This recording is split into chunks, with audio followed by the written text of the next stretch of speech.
Hello guys, இன்னைக்கு ஒரு பாட்டு பாட போறோம். எப்படி இருக்குன்னு பாருங்க. பூந்தோட்டத்திலே ஒரு மலர் எடுத்து உன் பாதத்திலே நான் பூஜை செய்தேன்.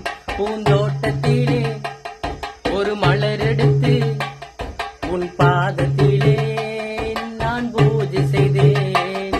நான் மலராக மாறக்கூடாதா என் ஐயப்பா, உன் பாதத்திலே தூவக்கூடாதா? நான் மலராக மாறக்கூடாதா என் ஐயப்பா, உன் பாதத்திலே தூவக்கூடாதா? ஒரு கல்லோ இல்லை கற்சிலையோ இந்த கலியுகத்தில் வந்து தெய்வமனா, பொன்னோ